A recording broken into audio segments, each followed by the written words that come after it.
I think it's just going to get weirder and weirder and weirder, and finally it's going to be so weird that people are going to have to talk about how weird it is. Eventually people are going to say, what the hell is going on? It's not enough to say it's nuts. You have to explain why it's so nuts. The invention of artificial life, the cloning of human beings, possible contact with extraterrestrials, the systems which are in place to keep the world sane are utterly inadequate to the forces that have been unleashed. Welcome back to Forbidden Knowledge News. I'm your host, Chris Matthew. Today my guest is Neil Ward. First exciting news, Forbidden Knowledge News hit number 5 in the spirituality category on the Apple charts. So excited. Thank you all for listening. It is such a surreal thing to see. We are booking guests for November. If you have suggestions or you'd like to be a guest, email me, forbiddenknowledgenews@gmail.com. Check out my films. Doors of Perception is on Amazon Prime. Occult Louisiana is on Tubi, Roku Channel, and more. Today I want to welcome Neil Ward. He is an author. He is host of the Paranormal Peep Show on the Paranormal UK radio network. He is an active paranormal researcher and has investigated UFOs, taken part in scientific ESP experiments, and studied mediums. Neil, welcome. How you doing? Hello, Chris. Thank you very much for inviting me. I'm very well, thank you. It's great to be on your show, and I look forward to discussing many topics of the paranormal, which I hope your audience will find of interest. I know they will, and I know I will as well. You've researched some fascinating paranormal cases, which we'll share a little bit today. You also share in your new book, True Tales of the Paranormal, as well as your upcoming book, Unsolved Modern Mysteries. Everything from fairy encounters to supergiant women on church roofs, Iranian soldiers encountering cloven-hoofed beings, Bigfoot, UFOs, and so much more. All of my favorite stuff. I can't wait to share some of these stories with the audience. But this is your first time on. Before we do, tell the audience a little bit more about yourself and let them know how they can find out more about you. Okay, so I guess as we're on the paranormal subjects, we can sort of lead off from the paranormal area. I am a co-host of a podcast called the Paranormal Peep Show, which airs on the Paranormal UK radio network. And that is kind of a joint US stroke British enterprise, which has been going about nearly 10 years now. And I kind of joined in the early days as a guest, but they asked me to take over as a host. So I kind of said, yeah, okay, I'll give it a go. Because I worked in broadcast TV for many, many years, the kind of skills of editing and setting up things like technical stuff, kind of I can lean into it fairly well because I've got that background in TV and production and broadcasting, so they lend itself quite well to the world of podcasting, although it's a slightly different kettle of fish, but microphone's a microphone, etc. I've played in rock bands over the years. I'm a bass player predominantly, but I also dabble in keyboards a little bit, more for the home recording, or I have joined bands as a keyboardist, but I wouldn't call myself anything like a John Lord or Keith Emerson from Emerson, Lake and Palmer. And I'm also an artist, so I do lots of artwork. I've been doing it since I was a kid, do commissioned artwork, private commissions. I'm currently working on concept sketches for a children's book I'm working on at the moment, my own children's story book. And I also write about the paranormal, and we're going to be discussing those topics today through some of the books that I've recently had published. Excellent. I'd love to know what got you interested in the paranormal and what led you to write these books in particular. That's interesting. It's always a question that I ask other guests that I interview as well, because you think, how did you kind of come into this pathway? And it's always a very interesting thing. Did you see spirits? Did you encounter a Bigfoot? Or did you get abducted on board a UFO? Unfortunately, it was none of those things, great and interesting as they sound. But how I got into it was a curiosity, I suppose, because I grew up watching Star Trek as a kid, Doctor Who, science fiction shows, absolutely fascinated with that kind of stuff. But I was also interested in ghost stuff, although they were typically more scary to watch. But I remember asking my mum at a very young age, probably 8 or 9, Mum, where was I before I was born? And she said, well, you never existed. And I said, but I must have existed. And she says, no, you never existed. And I thought, well, okay, I don't remember not existing, but I must have been somewhere.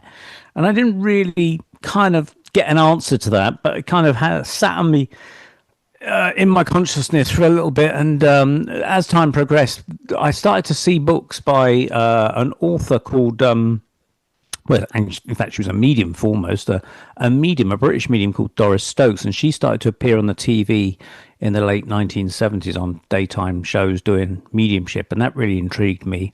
And then we got some of the books in our family and started to read those. And also, we used to get the Reader's Digest magazine delivered, and sometimes they had these interesting articles in there about what happened to a person when they temporarily died on the operating table in a hospital, and they would go out of their body through a tunnel of light and maybe talk to someone on the other side. And that really intrigued me. So it was all these little things sort of jumping into my mind from various places that kind of got me thinking about, is there such a thing as an afterlife? What happens? Where do we go? And then there used to be other TV shows that would come on talking about like Bigfoot or UFOs, alien encounters. And that also intrigued me. So really, I kind of got the whole thing kind of brewing within my consciousness over the years. And I started to do shows with my artwork. I used to go to various pagan conferences, witch fest conferences, witchcraft shows, that kind of thing. And I used to display my artwork there and sell a few prints. And I found that if I offered to do a talk for the people that organized it, they would give me a free stall or booth, as you might say in the States, and they'd cover my fuel as well. So I had a few stories to my bow, as it were, by that point, of various ghostly encounters, of things I'd researched. And but I found a lot of people after each talk would come up to me and tell me their particular ghost story or their particular weird occurrence. Some were pretty substandard or average, but now and again you'd get absolute gems of stories, and you'd think, I've got to write this down. I've got to write this down. So eventually, when COVID came and everyone was locked down, I decided this is the point that I'm going to write this down. So I started to write this down as a book, and the original book was called Encounters with Fairies, Ghosts and Spirits, because I'm also interested in the world of fairies. And I then sent it around various publishers, and this publisher picked it up, and they said, we've actually got a book parked in our to-do list as such called True Tales of the Paranormal. We haven't actually got an author, but that is the working title we've got. And they said, your book could possibly fit into this title. Would you be interested if we made a few changes, changing the title and, making it a bit more up to date or PC or something like that? So I said, yeah, sure. So we went with that agreement, and that's how the True Tales of the Paranormal was born, basically. Excellent. Well, I'd love to get into some of these stories without giving away too many from the book, but you've got so many, I think the audience would enjoy hearing a couple. Let's start with one that you wrote about in the email. An elderly lady in the 90s who saw a strange mist rise from her deceased husband's chest after he died. Tell us a little bit about this story. Yeah, okay. So that was a personal story that I never read about. It was actually related to me by this lady. I was doing tarot card readings at the time. So I've studied mediumship by this point. Went to mediumship developing circles, psychic developing circles, as they call them. And one of the side sort of things of that is that you can learn to do tarot. And people were starting to come to me for tarot card readings. But this particular lady rang up and said, I'd like to have a tarot reading, but I don't drive. Can you come to me? And I thought, okay, it's not really kind of the way I do it, but I'll do it. But I'm so glad I did. So basically, I found her house, and this is before we had sat-navs. God knows how I found her house, but I found it. And she lived in a small bungalow, and I gave her the reading, and it was about 40 minutes long. And she said that was very accurate. So I said, thank you very much. And she said, but there's one thing you didn't mention. And I said, but what was that? And she says, well, my husband, did he not kind of make himself known to you? And I said, well, look, if I felt your husband around, I definitely would have mentioned him, but I didn't feel him around. So she goes, let me tell you something. And then she showed me the bedroom where she said her husband lay ill for a year in his bed. And she said he was so ill that he had to breathe with an oxygen mask because he was just so ill and poorly. And every day she used to lift him up and try and puff up his pillows to make him more comfortable. And on this particular day, she said she puffed up his pillows for him while she was leaning him forward, and he kept saying, "I feel so ill. I feel so ill. I just want to die." And she said at that literal point, as he said, "I just want to die," he literally just died in her arms, almost like the request had been granted from somehow. And so she laid him back down on the bed, and she said she saw this vaporous mist. That was the exact word she chose, vaporous mist, that came up out of his chest and it went up towards the ceiling and went down into the airing cupboard in the corner of the bedroom. And she says, "Now I'm going to tell you this." And she goes, "My doctor just laughed at me," because obviously she told her doctor, she felt that she's got to tell someone this. And so she thought she'll tell the doctor, he would understand. But she said, "He just laughed at me." She goes, "But I know you won't laugh." And she said 6 months later, I'd be woken up about 3 o'clock in the morning, and out of that same airing cupboard, she said, I saw, and it was her words, a red Indian coming out the cupboard. Now, this lady was probably about in her 80s, in the mid 90s, in 1995. Now, I kind of knew where she was coming from. And these days, people say Native American or First Nation people, whatever word you want to use. But that's the kind of person she was describing, a Native American Indian coming out the cupboard.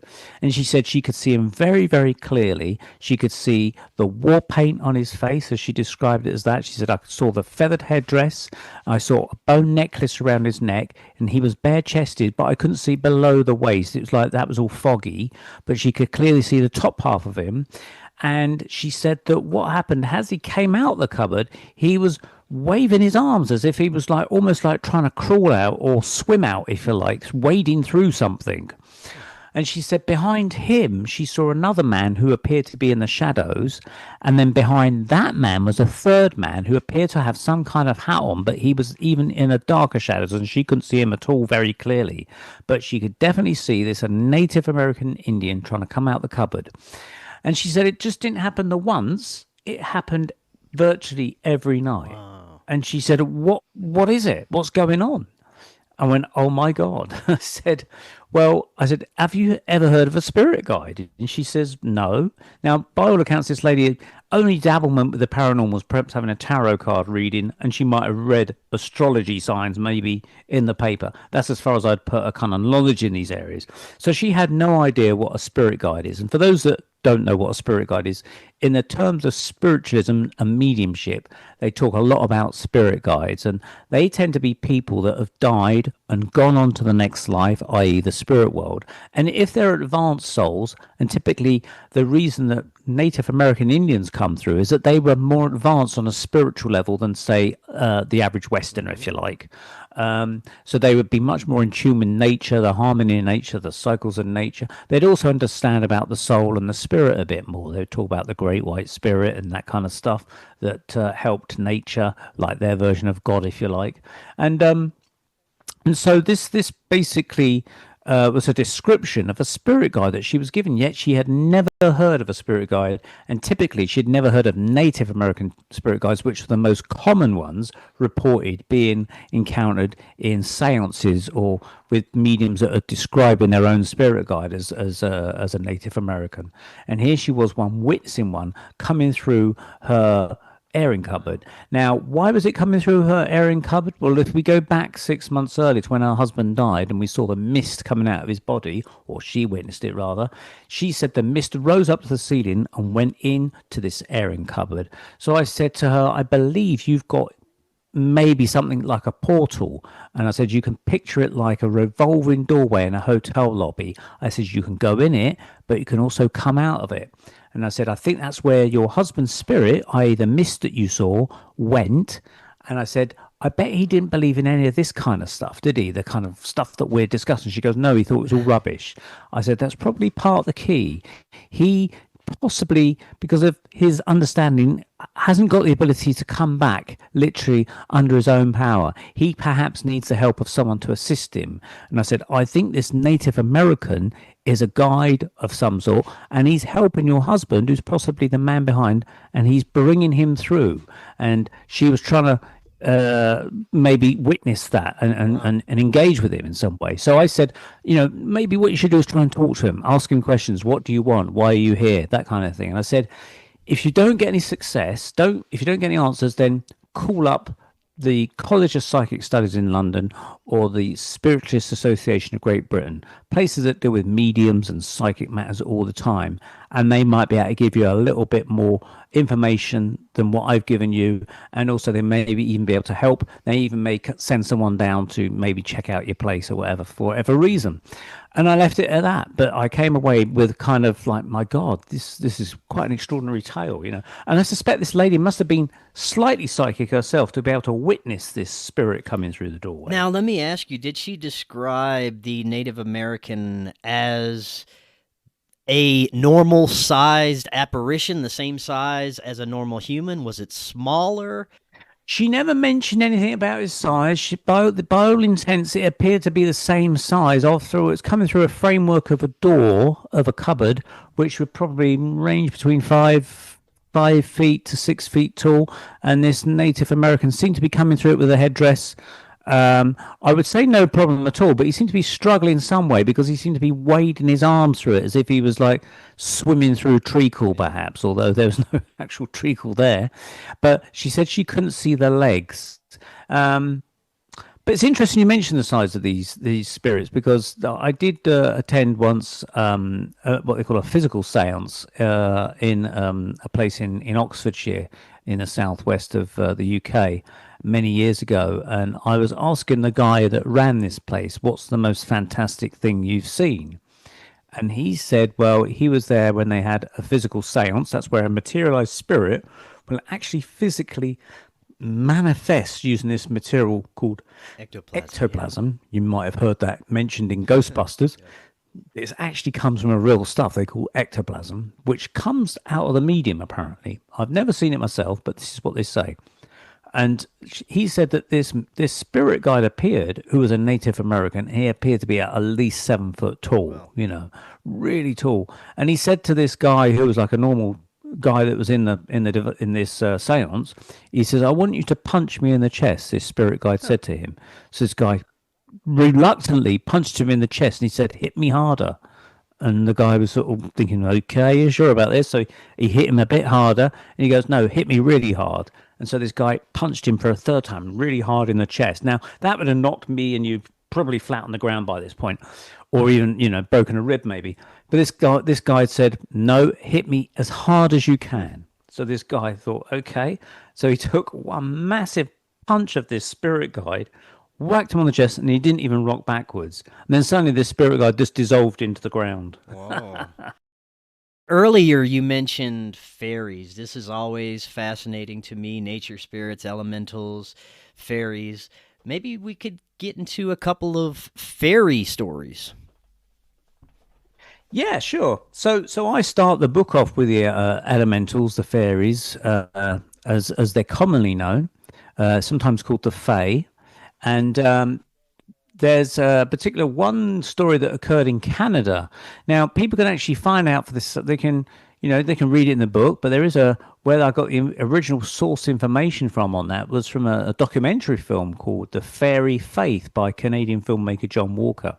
And he went and interviewed various people from around the world, Canada, Wales, Ireland, Scotland, on what they said were encounters in some shape, way, or form with fairy beings. And this particular lady had gone to a favorite picnic spot in a lake in Canada, and she was with her children. I think she had 3 children at the time, and this was probably about the early 1980s, mid-80s. And they was having their picnic, and after the picnic, the young children wanted to paddle in the water. So the mother took them into the water, just up to their ankles, and they were paddling in the water.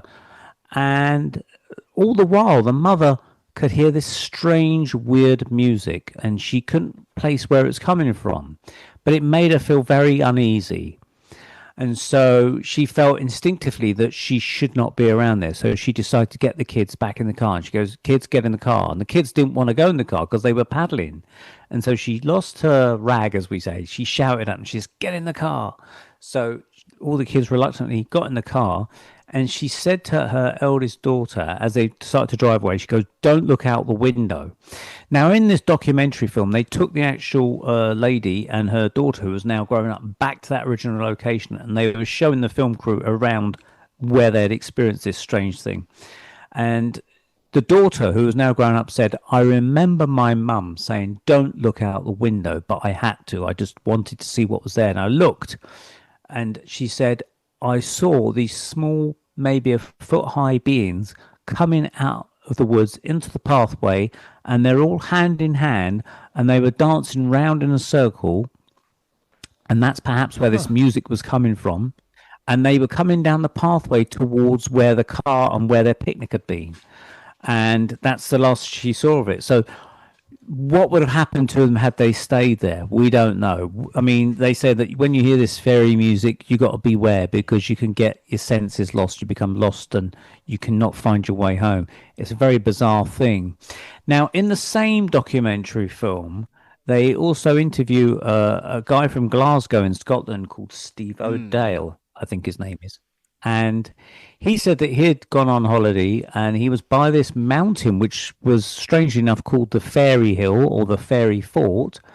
And it had just been raining and the clouds were parting. And as the clouds were parting, a rainbow started to form over the valley. And as he stared over the valley, he looked at the unfolding view of the hills of Scotland. He thought, wow, that's a lovely sight with the sunlight coming through and the rainbow form. What a beautiful sight that is. And all the whilst he was admiring this sight, there was something distracting him in his peripheral vision. And he carried on looking at this scene, but all the while there was this thing out the corner of his eye moving. And he thought, what is that? And he suddenly looked down and he said where his foot was, he said there was a small woman about a foot high, and she had brown leathery looking skin, a pointy kind of leathery looking hat, and she even had like whiskers, almost like whiskers on her face. And he said that she had what appeared to be an old stylish pair of sheep shears. And this is where it gets freaky, and I tell people to buckle up because this is going to be a strange one. Buckle up. She appeared to be cutting around the sole of his shoe with these sheep shear style scissors. And he said that where his shadow extended, because the sun had now come out and cast a shadow, at the top end of his shadow was the male equivalent of this small brown woman. And this is where it gets weird. He was rolling up the guy's shadow like paper. What? Yeah, weird, isn't it? It defies physics. And he said, I didn't know what to say. All I could think of to say was, oi! And he said they looked at each other as if in surprise that, oh my God, he can see us. And then instantly, bang, they just vanished. Completely out of reality. They disappeared. Wow. And and you're thinking, well, how can you roll up a shadow? Right. Because it's not like paper, is it? But maybe in their world or part of their world, they can do something with it and steal it. And so that's why I called that part of the book The Shadow Stealers. Wow. Now, it's interesting because it had just been raining in this scenario, and so therefore the sun wasn't out. But as soon as the sun came out and started to cast a shadow with its bright light, it's like these people, whoever they were, these small beings, wanted that shadow for whatever reason. And it's like they were lying in wait, like hunters of a shadow, to capture it for whatever reason. And he actually said, I dread to think what would have happened if I hadn't have seen them. Right. What would have happened to me? Would they have stolen part of my soul, like vampires, but it's done in a symbolic shadow form? I mean, he wasn't really meant to see it anyway. Yeah. So yeah, it's just bizarre, isn't it? It is absolutely bizarre. And I hear stories like this all the time where people will have these encounters with an intelligence or being. During the experience, it seems like their perception is hijacked and taken over to an extent where whatever they're interacting with can present itself as whatever it wants and can take over their reality in a way and affect it by changing things in very profound ways in that person's reality. So I find that very fascinating, how whatever these things are can completely take over our consciousness if they want. Yeah, I mean, I was discussing this particular case with a guy who we interviewed about 8 months ago on our Paranormal Peep show, and his name was Simon. I forget his surname off the top, but he writes lots of essays about fairy research, and he gets people to write to him with their fairy encounters as well. And he said that there was one guy that wrote to him, and he said this guy had woken up and on his bed was a small brown being, and I think they're actually called brownies. That's the term given to them. And it was sitting on his bed looking at him, and it had like a bag in its hand, probably a leather bag or something, but it had a bag in its hand. And he said it looked at me like someone was eyeing up a horse for the market. So it was looking at him in some sort of sense of value or commodity of some sort, almost like a Ferengi would see gold or something of value. And it was eyeing him up, not as a person, but what could it get out of him and maybe market Wow. itself or profit from in some way. That is so interesting.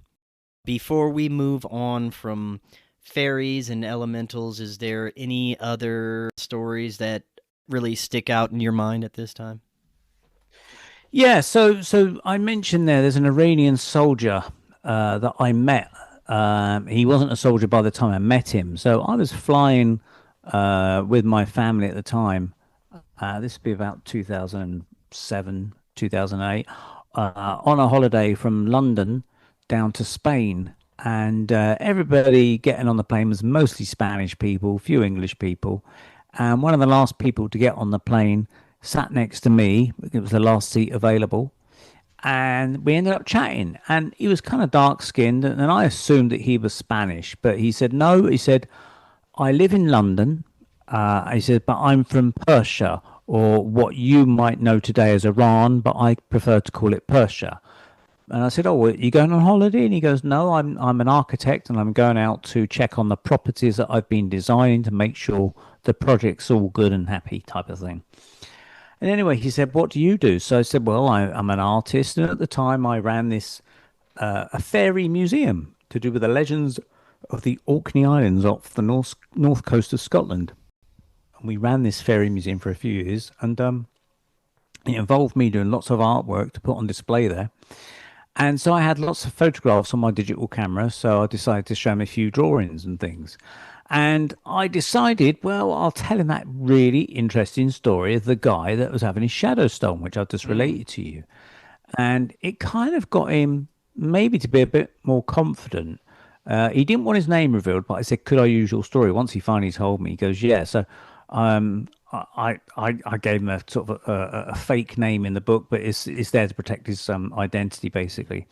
But this guy, he basically said that he was a young conscripted soldier back in Iran, and I had again put this in the early 1980s, and he was patrolling the streets late at night with an army buddy, and he said a sandstorm had kicked up, which is very common in those areas, sandstorms. And so he said him and his friend decided to kind of seek shelter from the sandstorm, and they found a mosque. So they went into this mosque, and as is the custom of mosques, you take your shoes off. So they took their shoes off, so they just had bare feet. And they both went into the mosque, and this guy, I'll call him Hussein, he said to his army colleague, "Okay, you lay down by the wall and have a sleep. I'll sit here with my gun, keep awake for any trouble, and then in an hour I'll wake you up and it'll be my turn to have a sleep." So he says, "Okay."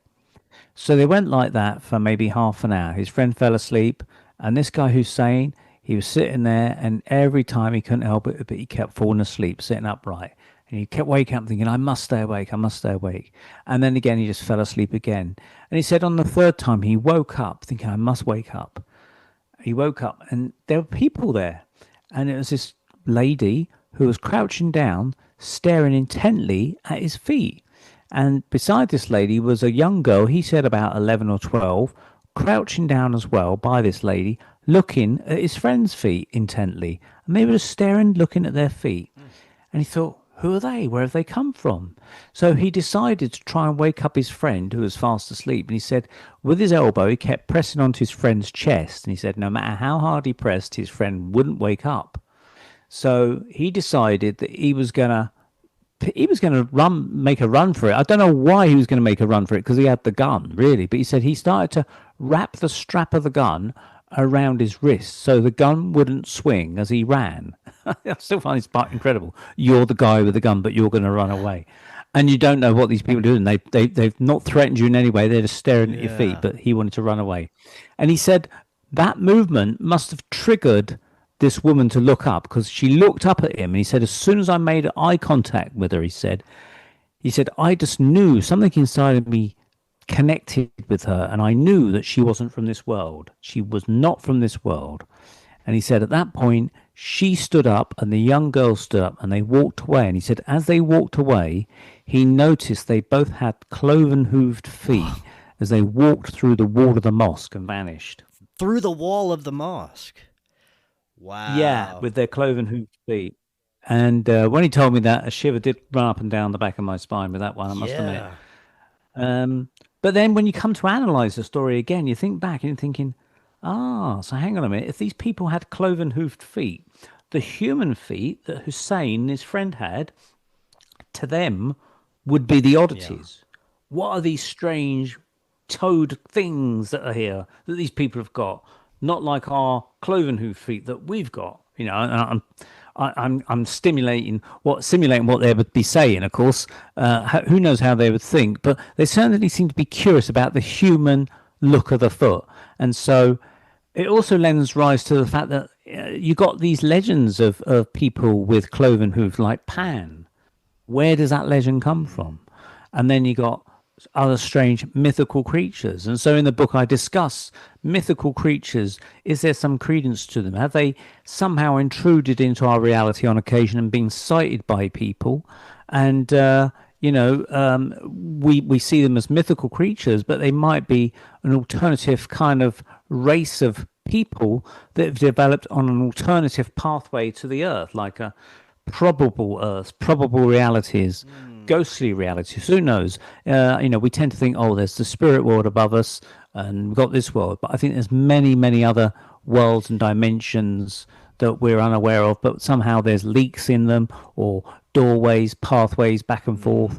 And so maybe these people pop into our reality from time to time as visitors because they're curious. And maybe being a mosque of a holy building where prayers are said on a regular basis, maybe that's generated some sort of energy there. And I'll talk about that energy in another religious sense on a church building later on. But whilst we're on the subject of these kind of cloven-hoofed creatures, I did say this particular talk at a place in the north of England some years ago. And after my talk again, people came up to me to tell me their strange stories. And this lady came up and she goes, I'm so glad you mentioned those cloven-hoofed creatures because I know I'm not going mad. And I said, well, what do you mean then? She says, well, some years ago, I was in hospital and I gave birth to a dead baby, unfortunately. And I had to try and come to terms with it. And they put me in this room by myself. And in the cot was the dead baby. I could look at it and cuddle it and hold it if I wanted to. But she says, most of the time I just sat on the bed with my head in my hands thinking, how am I going to be strong for my husband and my family when I'm in this particular state of mind? And while she's in this kind of very distraught frame of mind, she said she noticed the door open and in came, and she didn't get a full tally of the number exactly, but she estimated it to be 4 or 5 small centaur beings. And they had kind of like bodies of horses or something, goats or something, but they seem to have human torsos, rather like the centaurs that you might have seen in Harry Potter or a Ray Harryhausen movie, perhaps. And they all came in. She goes, 2 of them looked and peered in at the cot where the dead baby was, and the other 3 kind of just stared up at me as I had my head in my hands, and I looked at them in absolute wonderment. And she says they weren't pretty things at all. They were very, very ugly creatures. And they just stared at her. But she said, after a while, she doesn't remember what happened. She doesn't remember them going away. She doesn't remember them vanishing. They just weren't there after a while. It's almost like she went into some sort of weird trance and kind of lost her senses a little bit, and it had all gone. But she said suddenly she felt a lot stronger and a lot more capable of dealing with life from that point on. So was it in some way some healing force that these centaur beings had given to her in some way? She wasn't sure, but she thought, is she going mad? And she always questioned herself. And then when I gave this talk on Hussein and his cloven-hooved creatures in the mosque, she knew. She said, I know I'm not going insane now. So I know there's other people that have seen these things or similar things out there.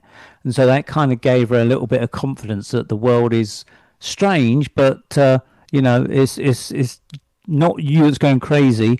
Maybe it's the world that's crazy for not believing in these things. Do you think we're dealing with the same phenomena when we look at things like fairies and these cloven-hoofed creatures and possibly UFOs?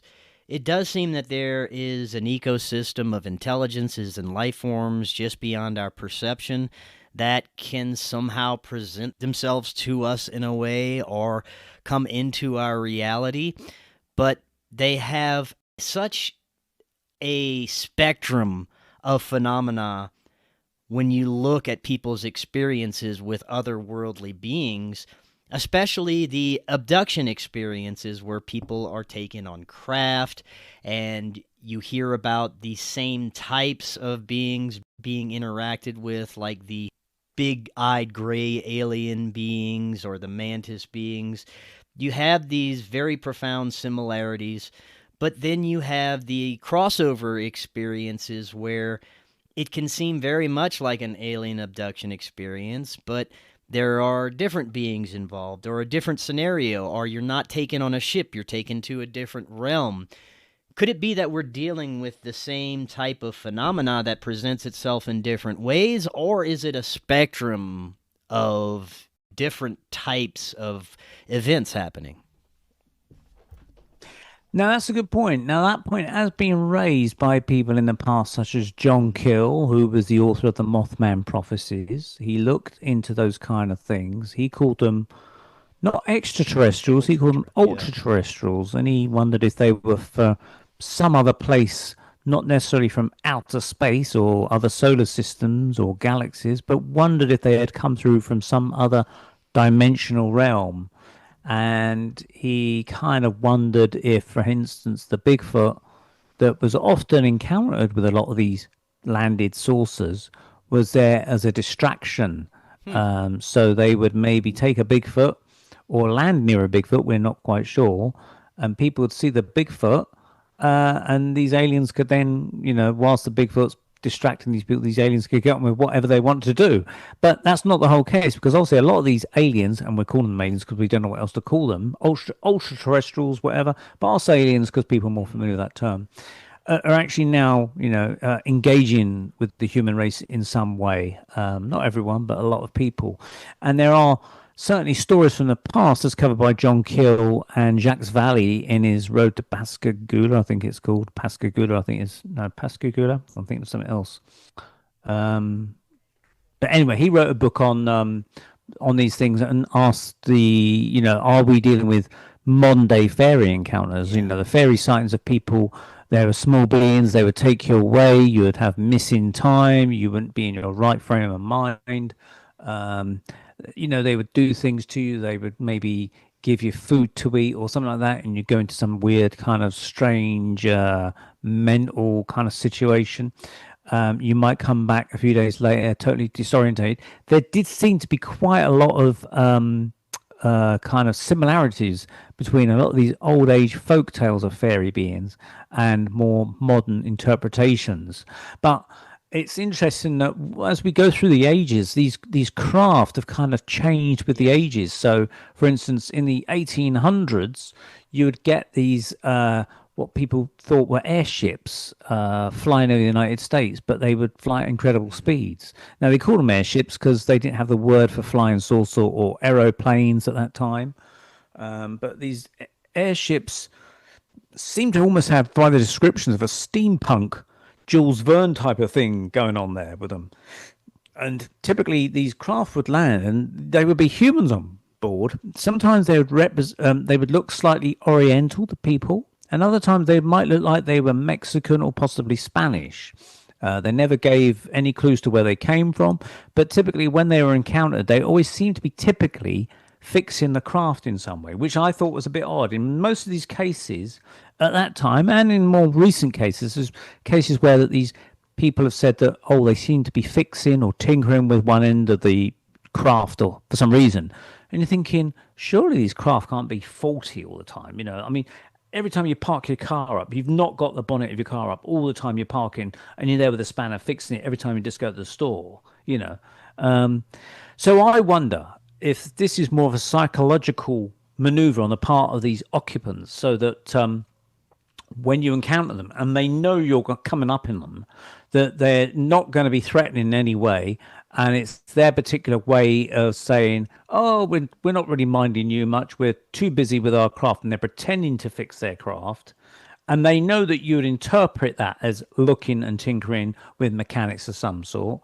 So they're kind of almost simulating what us humans do. They're acting like the humans, tinkering and fixing things. So they're almost like very human-like. And so therefore they might be interpreted more as friendly folk. They haven't got weapons in their hands or things. They're just doing stuff under the bonnet, so to speak. And they might say, oh, do you know where we could get some water from? Or in the case of one encounter, they asked for bluestone, and they gave the guy some coins and things to pay for it as well. And this is in the 1800s. And they say, well, where are you from? And they said, oh, well, we've just come from Illinois or whatever, and tomorrow we'll be in Athens in Greece, and you're thinking, my God. So they never mentioned flying back to Fairyland or some outer space place. They seem to be touring over the whole of the world, if that was the case. But I mean, who's to know whether they were true in the sense of what they tell is the truth, and sometimes you see these beings and you don't get a word out of them. I mean, there was a case in 1916 where in the First World War, on the east coast of United Kingdom, an area known as East Anglia, it was this lady was in a local village, and she had the village was called Alderborough, I think it's called Alderborough. She was upstairs cleaning her bedroom, and it was around lunchtime. There weren't many people in the village because a lot of people were fighting in the First World War, or they're in factories building ammunition or tanks or wherever it may be, or they're out fishing. So it's a very, very quiet sort of village street. And she said she suddenly noticed this what she described as a flying platform coming up the street at rooftop height. And if you think of a play park with a children's roundabout, it was almost like that. It was a very flat disc, but it had men standing on it, she said. It was men just like us, this lady said. Mrs. Whitelands, her name was. And they appeared to be holding onto a handrail. She assumed it was made of brass, but it could have been made of some other metal. And they appeared to have some kind of uniform on, and they had small hats on. So she thought they were maybe something to do with the German military or the Navy, because they had blue uniforms. But she heard no sound coming from this device as it flew overhead. They didn't seem to be bothered with her looking out the window. They didn't talk to her or wave to her. They just seemed to be looking down at the street below. And she said she tried to look between the legs of the men to see if there's some kind of engine or propeller, any kind of machinery that would make this thing fly, but she saw nothing. It was just silently gliding, and then it took a sharp turn to the right just as it reached her house, and then turned up the road and headed out towards the sea. And that's the last she saw of it. She didn't know what it was. It's stories like those that make me wonder how much of a human element is involved with the UFO phenomenon. I do believe that we have been trying to reproduce craft or reverse engineer exotic technology for a while. I think we have exceeded, whether we got that technology from extraterrestrials or spirits or just advanced humans, some kind of information field. I know we have very advanced exotic technology. We have for a while. And there has been reports of human involvement with extraterrestrial abduction cases. People will not only report gray beings, but military personnel being involved with the experimentation that they are being subjected to during these experiences. So that sends up red flags for me, makes me wonder how much our military has been involved and is still trying to skew the UFO narrative. Yeah, I mean, there are cases, and you've got these people like the whistleblowers, like Bob Lazar, and more recent cases of people coming forward saying there are things being uh, back engineered or simulated.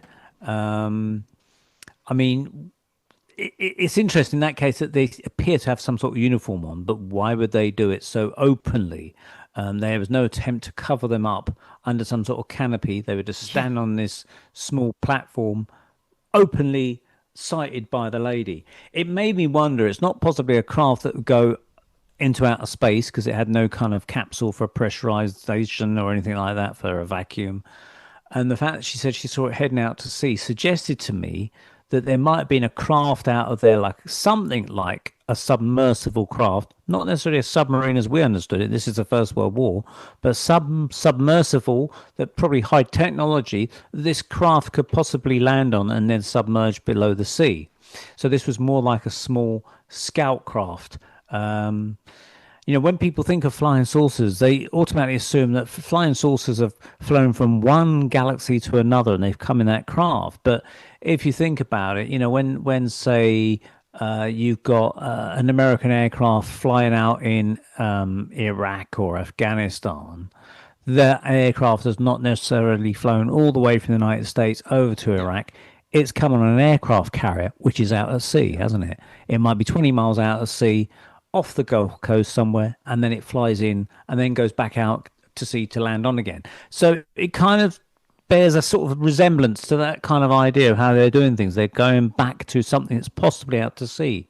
Now, back in about 1953, 54, in London, a similar craft was seen flying over the trains of London, and it was seen by a Reverend Pith Kelly, who was sitting there. And as the train had stopped by a certain stop, he noticed a craft of similar description hovering over a viaduct, which is where a body of water is again. So there's water connections between both of these craft. And on this one, the men had khaki coloured uniforms, and there's possibly about 20 of them on board. And it was just hovering for maybe 4 or 5 minutes whilst he was there on the train until the train went away. He lost sight of it. So how long it was there, we don't know, but he at least saw it for 4 minutes. Again, it would have been in full sight of everybody else on the train. Bizarre as it was, and here it is in the middle of London. And it's like more than 40 years later after the Second World War. But nothing has come to light with any device like that that's got 10, 15, 20 men that floats around cities or towns or over rivers or over seas that looks anything like that. And so that's the only two cases that I've found where you've got people on this flying platform holding onto handrails of some kind, and they seem to be very human looking, which is even more That incredible. is incredible. Now, I want to go back to some of the other strange stories that you cover in the book. One in particular about a giant woman on a church roof. Tell us a little bit about this. Yeah, so this is a very strange one. I worked, as I mentioned in my introduction about myself, in broadcast TV, and one of the places I was working at was in an evening shift that I was working, and they had a security guard there called Owen, and he was in the staff canteen, and I overheard him talking to a lady, and all I heard was the word saying she was white as that fridge freezer, and he's pointing to a fridge freezer that was in the staff canteen. And I thought, oh, that sounds spooky, whatever he's talking about. I'm going to ask him what he's talking about. I said, what are you talking about? Being nosy. And he goes, this woman I saw. I said, oh, yeah. I said, what happened then? And he said, well, when I lived in, and I think he lived in one of the Caribbean islands, and it might have been St. Lucia, but I'm not 100% certain, but it's one of the Caribbean islands.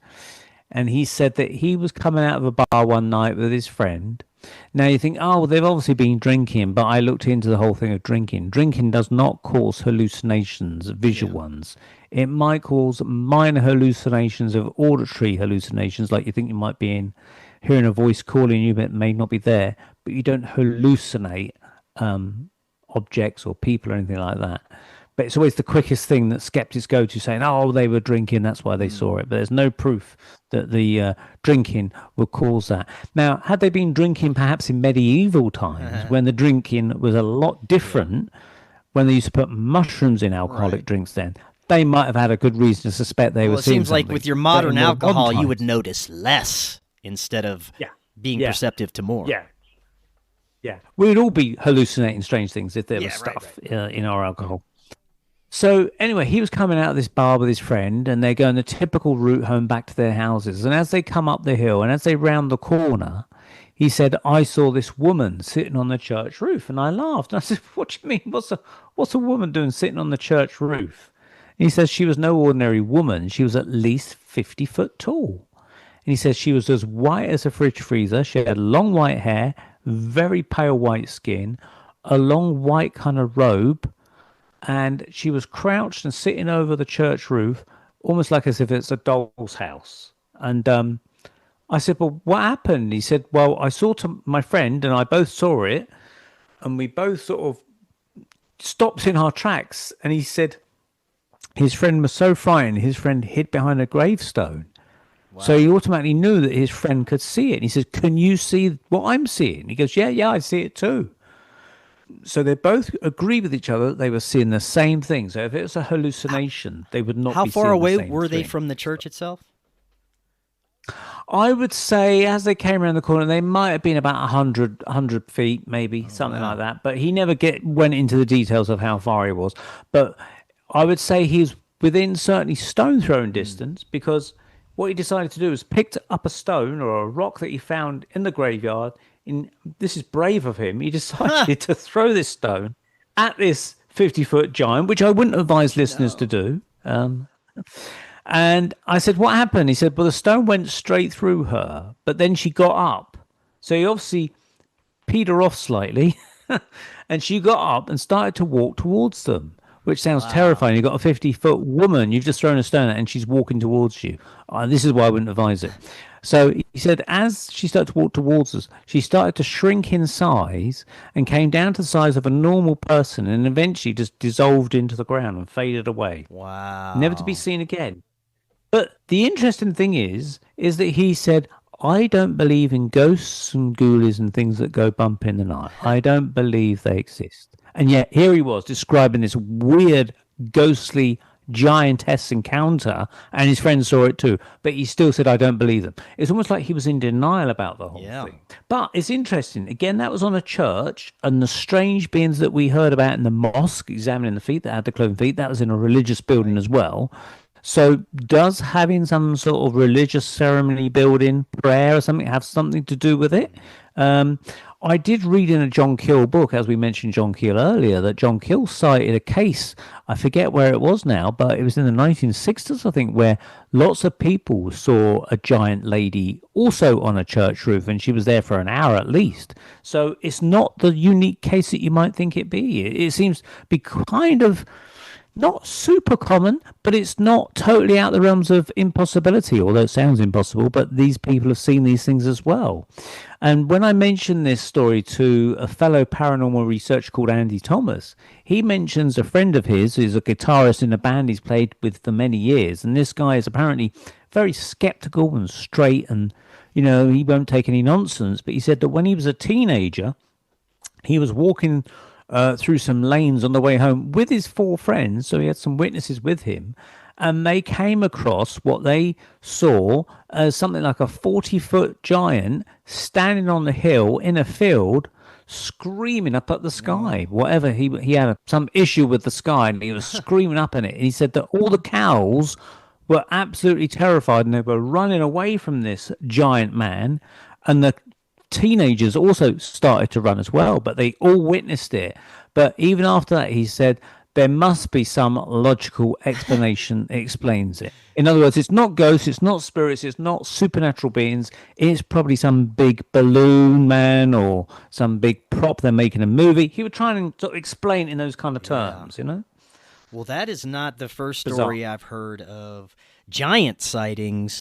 I heard one of my friends tell me a story about these 2 gentlemen that were exploring swamps in, I believe it was Louisiana after a hurricane, and they came to an area that was not accessible before the storm and hadn't been for a very long time, and people hadn't accessed that area for a while, and they claimed they saw a giant man that was as tall as a tree peeking at them from behind the tree, and it scared them so much they took off as fast as they could in their boat.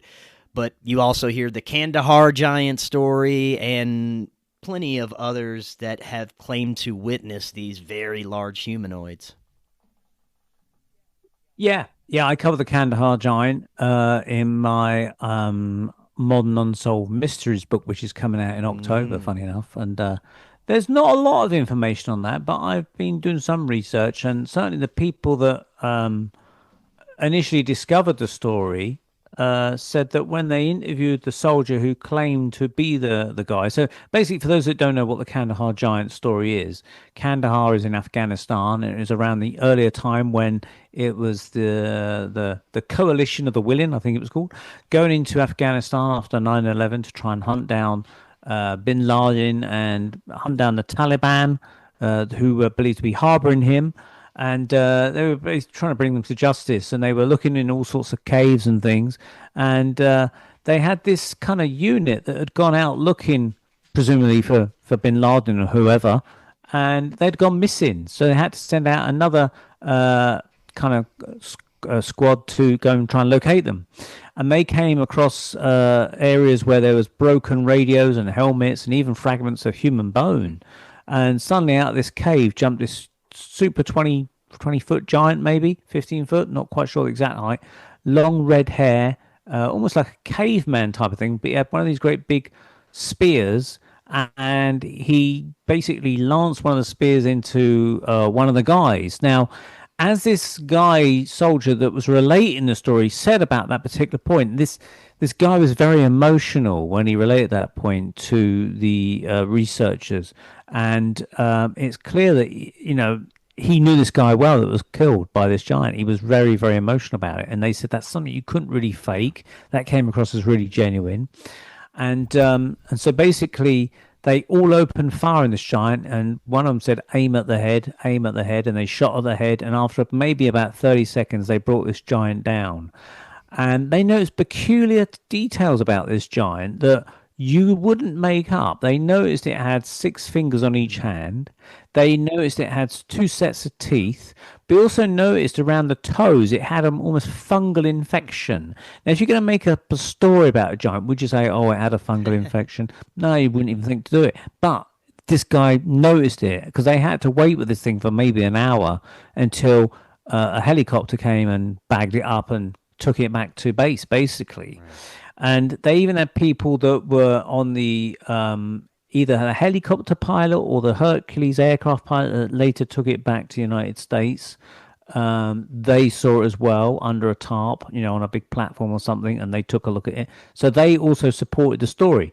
But of course, the Department of Defense deny any such knowledge of things. And basically, when this unit was asked to write up their reports, they were told, no, you can't write that in your report. You've got to change it. They were given their chain of command said you're not going to mention anything about giants at all. And so that was it. The story is wiped clean from the official records, but unofficially the story started to leak through. And there are backup pieces of evidence from other sources in that region where people were using night scopes to hunt out the Taliban. And on occasion they'd see a fire in a distance, maybe 2 miles away, and they'd be watching the fire, and then they'd see a being stand up from the fire and walk, and they could tell that this being from the trees and things was at least 15 to 20 foot tall. So other giants were known in the region. And there's even a guy, I think in the States now, but he's originally from Afghanistan, who said that his grandmother used to warn him about not going into the caves because of these giants are in the hills, and they used to take goats out there and leave them as offerings or something. It sounds exactly like a Ray Harryhausen movie. It sounds absolutely crazy, but that's the Giant of Kandahar story, and I mention it in the book. But if you don't believe it, you don't believe it. I can't prove it. It's just one of those things that circulate, isn't it? It is absolutely crazy. We got time for another story. Let's hear about the Dottlestone messages in 1984. Okay, so this is coming back to the UK now. So in Dottlestone, which is a village on the Welsh-English border, so it's kind of just below Manchester in the north of England, straddling on the Welsh border of England and Wales. And this teacher called Ken Webster had just moved into a cottage in the village of Doddleston, and he was teaching at a local school.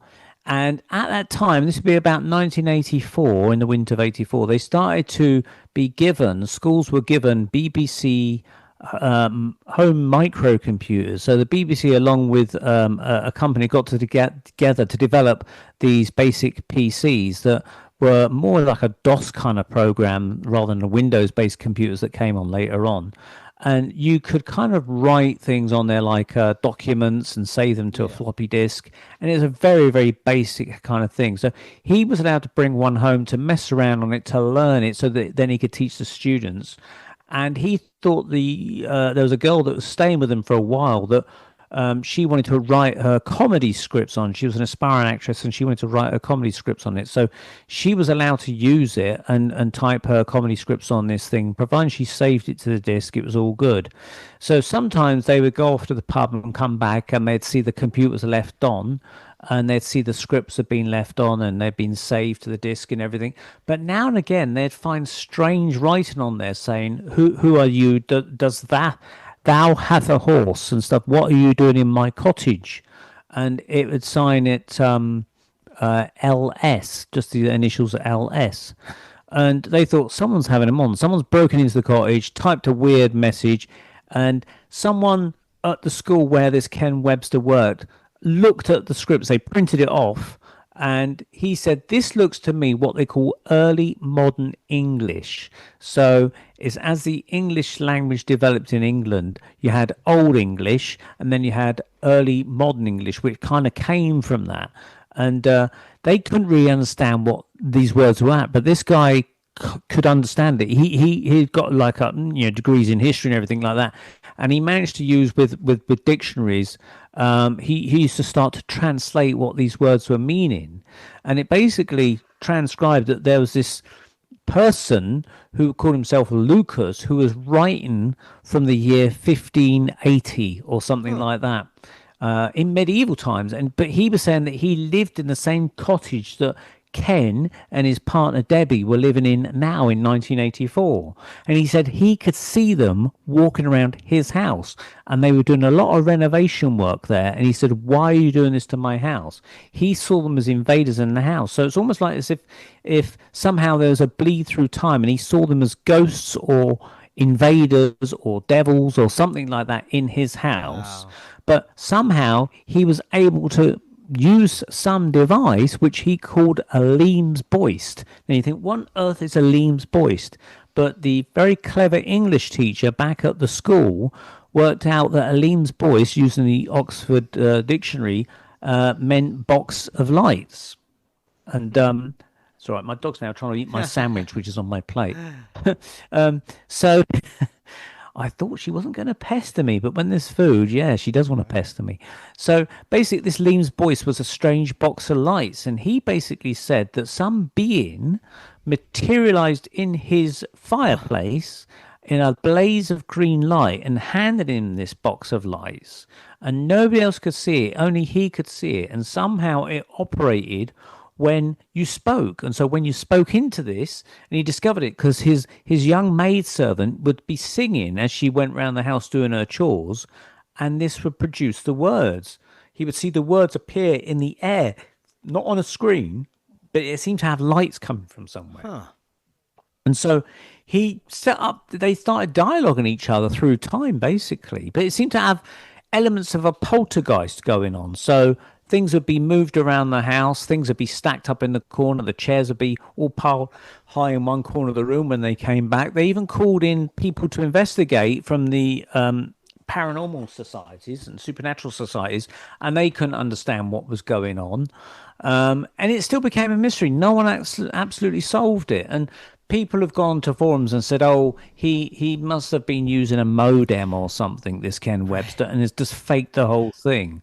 But Ken Webster said, since that time, he's in the second edition of the book, The Vertical Plane, that's the book, if people want to look into it further, The Vertical Plane by Ken Webster, is that he said if he was using a modem, and they had no idea what a modem was in 1984, He said it would have cost him in dial-up terms, obviously because we had no broadband or anything. If you just dial up on the computer, it would have cost him in the region of about, in 1984 money prices, about £84,000 to do this big joke. And he said, why would he spend that amount of money on a teacher's salary to do this big joke to fool people? And so you've had people trying to work out what's going on. Very, very clever people in many later years have gone through and examined all these texts in the book and tried to work out if there's any clues. And one of the strange things that came out of this was that, as well as Lucas writing in the year 1584 or whenever it was, there was a being that was also interceding or intercepting the messages from the year 2185 or some 2135. I can't remember the year now, but it's some year in the future. And it was sort of hacking into the messages, if you like. And it was sort of saying the whole thing is an experiment to do with time. So it's someone in the future and someone in the past and someone in the present of 1984. So the messages would first show up on the microcomputer, and then it would start manifesting in the home in different ways?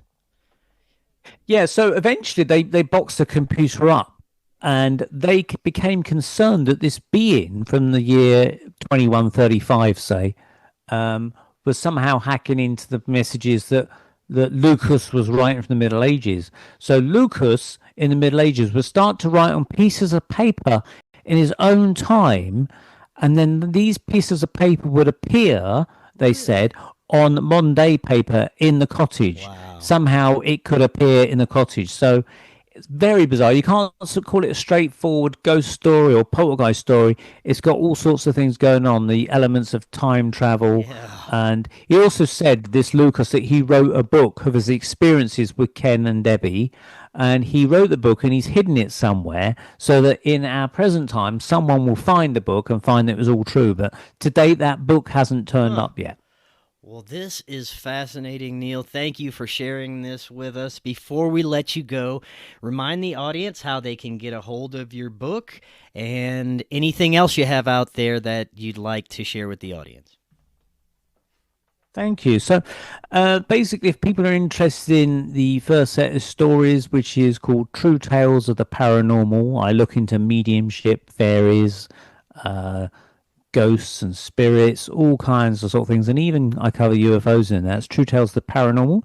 You can buy that on your major bookseller stores, Barnes & Noble, Amazon, and maybe a local bookshop you can order it from under the name of Neil Ward, and it's published by Arcturus Publishing. And Arcturus Publishing then commissioned me to write a second book, which is shortly coming out in October 2025, and that is called Modern Unsolved Mysteries. And that covers all sorts of mysteries, including the book we just mentioned that was, sorry, not the book, the Doddleston Mysteries, which is the computer writing through time.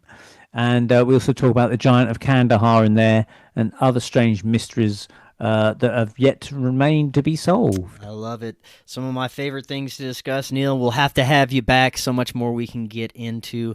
And until next time, everyone, have a wonderful evening. We will talk again tomorrow. We'll see y'all then.